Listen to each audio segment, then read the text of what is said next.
for breaking news, say na beto drum so beginning na bremu I will Ghanatube. Say me catch them say. Yanka say mame eye Chief Justice, former Chief Justice Gertrude Torkornoo enya ade obegina home nde. Obegina home ochina me say eye den ekwan a John Dramani Mahama ene na aban no mde ne fa so no a omu yi ni fi akonwa so as Chief Justice of the Republic of Ghana. And as you see anso ne say court in semsem de you see ade yi ni fi akonwa so ye mame say da bi da ontena se enya hwehan you see amena okasa no we kukuru John Dramani Mahama adinako eye high court odofo enya sem ketwa o ye mame o se ondwina home nde onjina home china oni John Dramani Mahama betwin atwetan din si amena okasa no osanso peja case no e dia ko high court ye say o se ekwan ya John Dramani Mahama ni na memu no mde ne fa so ne die ne nje hu baako kra no omunye bibi mfa enimeni mi ya nye saade omaso beye hye papapapodofo momayeko ne enko ti nsema ekọ court abra yankase mame Gertrude Torkornoo ko pie mu ho edi another fresh case edi agako pie mu ho no mu a chese oho no na ebutubutodofo manko ne enko di sanse mu nyina nchemu nyamra isia Ghanatube so. Now, a former Chief Justice, or rather the former Chief Justice Gertrude Torkornoo, is in the High Court challenging her removal, not as a Chief Justice, but as a Justice of the Supreme Court. Madam Torkornoo, via a warrant signed by the President, was removed first as a Chief Justice and secondly as a member of the bench of Ghana's highest court. But according to her, the decision to remove her from the apex court is an illegality which must be corrected. In an application for a judicial review, she is challenging the President or the powers of the President to have her removed from the position of Justice of the Supreme Court. This afternoon, we're going to be walking you through the reliefs that she is seeking before the High Court in this judicial review and what really her arguments are in terms of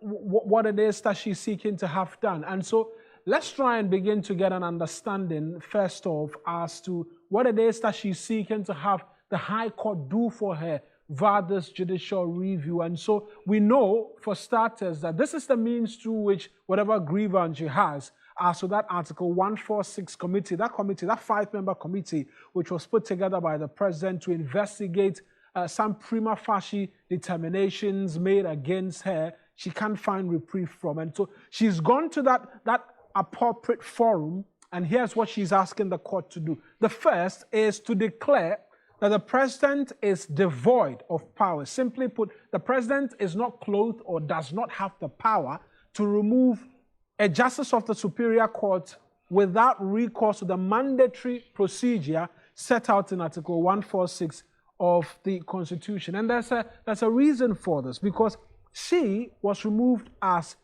Chief Justice.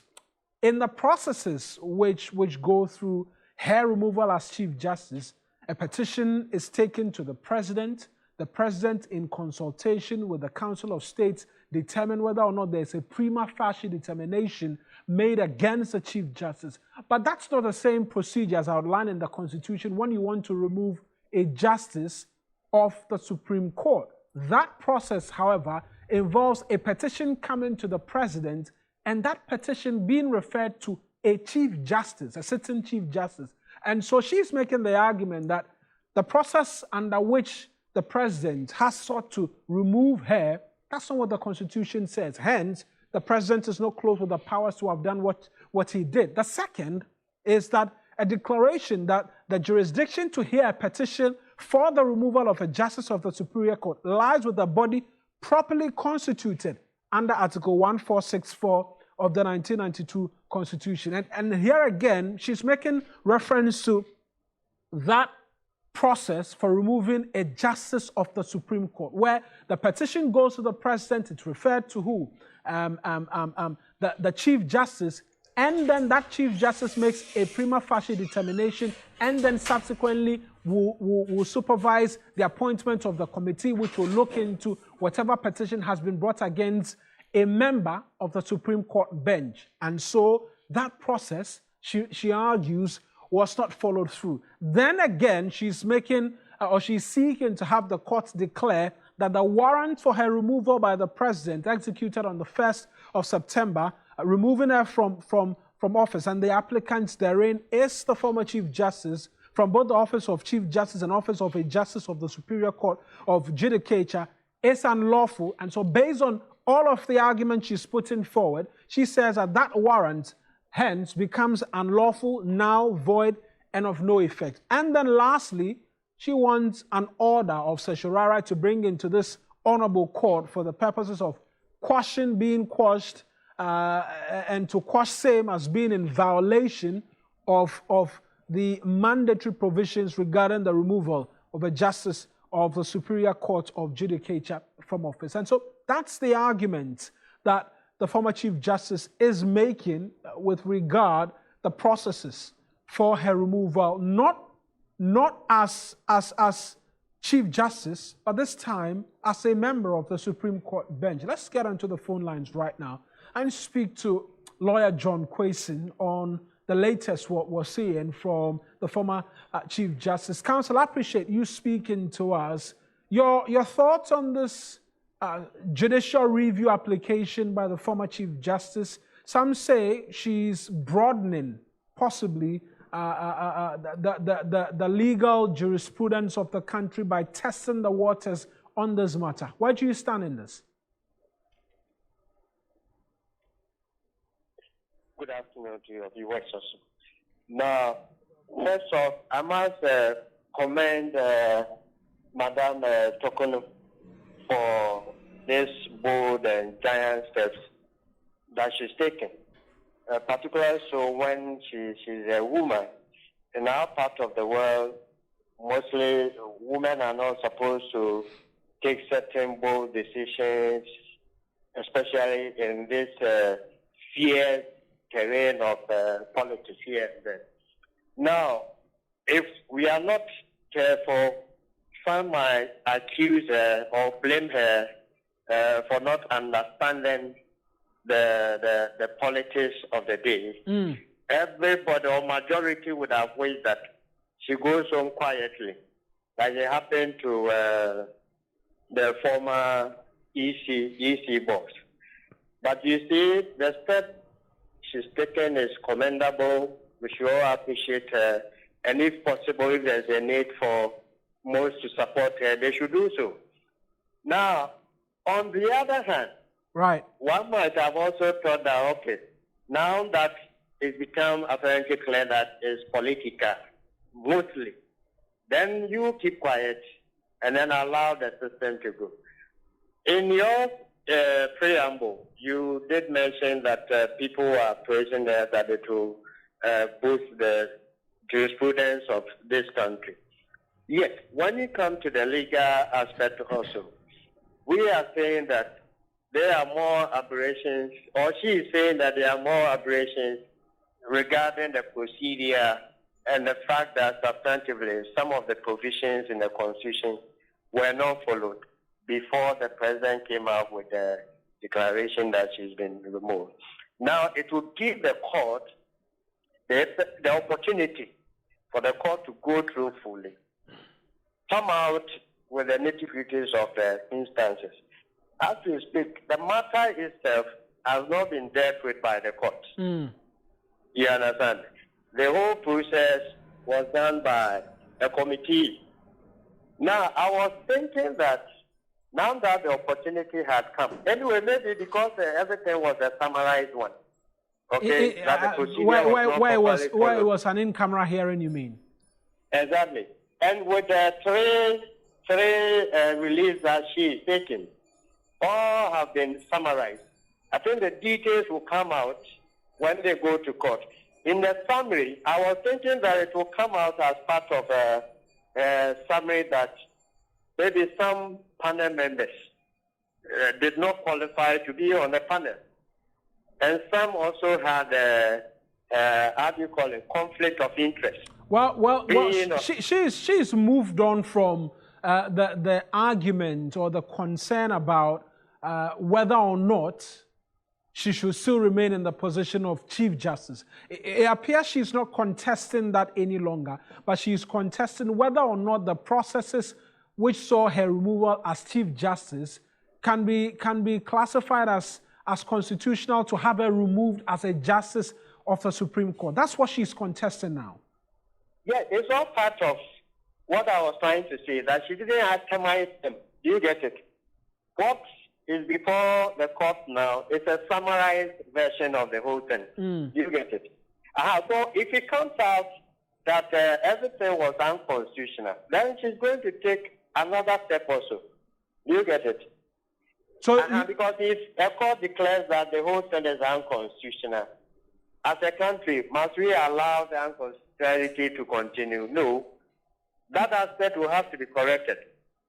And that is why I'm saying, if you are saying that there are challenges with the procedure, okay, there are more to it.